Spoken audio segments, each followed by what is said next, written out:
మహాశివరాత్రి సందర్భంగా శైవక్షేత్రాలన్నీ కూడా శివనామ స్మరణతో మారుమోగుతున్నటువంటి పరిస్థితి ఉమ్మడి వరంగల్ జిల్లాలో ఎక్కడ చూసినా ప్రాతకాలం నుంచే ఆయా ఆలయాల్లో అభిషేకాలతో ప్రారంభమైనటువంటి పూజలు ఇప్పుడు తారాస్థాయికి చేరుకున్నటువంటి పరిస్థితి. దైవ దర్శనం కోసం ప్రజలు ప్రశాంతంగా అక్కడ దేవుని దర్శించుకొని తరిస్తున్నటువంటి పరిస్థితి. ప్రస్తుతం మనం వెయ్యి స్తంభాల ఆలయంలో ఉన్నాం. వెయ్యి స్తంభాల ఆలయంలో ఎమ్మెల్యే నాయని రాజేందర్ రెడ్డితో సహా ఎంపీ కడియం కావ్య కొద్దిసేపటి క్రితమే దైవ దర్శనానికి వెళ్ళారు.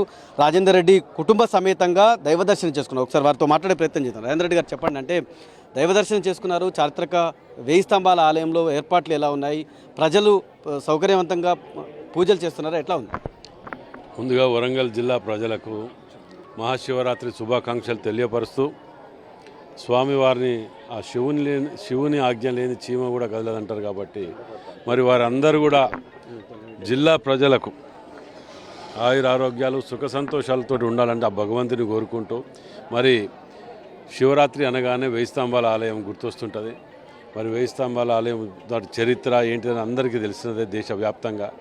కాబట్టి ఈ శివాలయాన్ని కూడా వెయ్యి స్తంభాల ఆలయాన్ని ఇంకా అభివృద్ధి చెందే విధంగా, భక్తులకు అసౌకర్యం లేకుండా తీర్చిదిద్దే విధంగా వచ్చే శివరాత్రి లోపల మంచి ప్రణాళికతోటి చేయాలనే ఆలోచనతోటి ఎంపీ కావ్య గారు మేము కలిసి అందరం ఒక ఇదిగా దీని మీద ప్రత్యేక శ్రద్ధ వహిస్తాం. సార్, అంటే టూరిజం హబ్గా చేయాలని ఒక ప్రత్యేక టూరిజం మినిస్టర్తో సహా అందరూ మీరు ఒక సమగ్ర ప్రణాళిక రచించారు.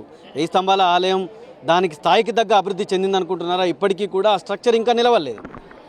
మేము ఎప్పుడైతే పివి రంగారావు గారి హాయంలో శాంక్షన్ అయిన ఫండ్స్, అప్పుడు చేసిన అభివృద్ధి, అప్పుడు మేము తీసి పునరుద్ధరణ చేసినటువంటి ఇదే తప్ప కొత్తగా ఇస్తా అని చెప్పి ఇవన్నీ వాళ్ళు చూసినాం. మనం వీటిని అభివృద్ధి చేయాలి, అందరం రాజకీయాలకు అతీతంగా, ఇది దేవాలయం, దీన్ని రాజకీయాల అతీతంగా అన్ని పార్టీలు కలిసి దీన్ని అభివృద్ధి చేయాలనే ఆలోచనతో పోతుంటాం మేము.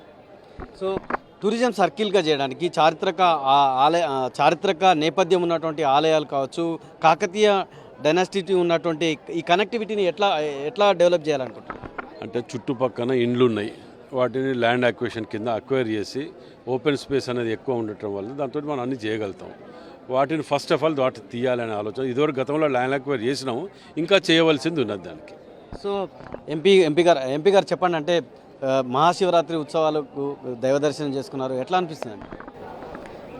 అందరికీ కూడా ముందుగా మహాశివరాత్రి పండుగ శుభాకాంక్షలు. ఈరోజు ఉదయమే ఇక్కడికి మన వెయ్యి స్తంభాల గుడికి ఎన్నో సంవత్సరాల చరిత్ర ఉన్నటువంటి వెయ్యి స్తంభాల గుడికి రావడం జరిగింది. ఇక్కడ వచ్చి పూజలు చేయడం జరిగింది. మాకు ఈ టెంపుల్ని ఇంకా డెవలప్ చేయాలి. ఇది వరంగల్ అంటేనే ఒక స్పిరిచువల్ టూరిజం కింద ప్రతి దేవాలయాన్ని ఒక వరంగల్కి వచ్చిన భక్తుడు ప్రతి చోట దర్శించుకొని పూజలు చేయాలి, ఇక్కడ ఉన్నటువంటి కళా సంపదను కూడా చూడాలి అన్న ఉద్దేశంతో డెవలప్మెంట్ దిశగా మేము ప్రయత్నం చేస్తున్నాము. Both state and central government డెఫినెట్గా మనకి నిధులు వచ్చే విధంగా నేను ఎమ్మెల్యే గారు ప్రయత్నిస్తాము. అంటే మేడం, అంటే ఎంపీ వినోద్ కుమార్ ఉన్న నుంచి మొదలుకుంటే నేను ఉన్నటువంటి దయాకర్ వరకు కూడా ఈ చారిత్రక సంపదని కాపాడాలి, దీని స్ట్రక్చర్ నిలబెట్టాలని ఒక ప్రయత్నం చేసినప్పటికీ కూడా ఈ రోజు వరకు కూడా యాజ్ ఏ ఎంపీగా మీరు దీన్ని ఎట్లా ముందుకు తీసుకుపోతారో, ఎలాంటి కృషి చేస్తారు? దానికి ఒక ప్రణాళిక ఉండాలి. మనం ఒక్కసారి వచ్చి రిప్రజెంట్ చేసినంత మాత్రాన మనకి రాకపోవచ్చు. ప్లస్ వాళ్ళకి అనుకూలమైన వాతావరణం కూడా మనం కల్పించాలి. స్టేట్ గవర్నమెంట్ నుంచి అది చేసి సెంట్రల్ గవర్నమెంట్ నుంచి కూడా చేస్తే మ్యాచ్ ఫండింగ్ అనేది ఉంటుంది. అప్పుడు డెఫినెట్గా కూడా మనము పదే దీని అభివృద్ధి కోసం ప్రయత్నించినట్టయితే పనులు 100% సక్సెస్ అయితే. ఇవాళ కోరుకున్నది కూడా అదే, వెయ్యి స్తంభాల గుడిని కూడా డెవలప్ చేసే ఆ శక్తిని మాకు ఇవ్వాలి అని చెప్పి దేవుడిని కోరుకోవడం జరిగింది. సో మహాశివరాత్రి సందర్భంగా చారిత్రక ఆలయాలు, చారిత్రక సంపదను అంతా రక్షించడం కోసం సమగ్ర ప్రణాళికతో పోతున్నాం. పట్టుదలతో పనిచేస్తే ఖచ్చితంగా చేయొచ్చు, దాన్ని ఆచరణలో చేసి చూపెడతాం. ప్రజలైతే ప్రశాంతంగా మహాశివరాత్రి వేడుకలను జరుపుకుంటున్నారని చెప్పి ఎమ్మెల్యే అండ్ ఎంపీ తమకు సంబంధించినటువంటి ఆశాభావం వ్యక్తం చేస్తున్నారు. కెమెరామెన్ సునీల్తో KK10 TV వరంగల్.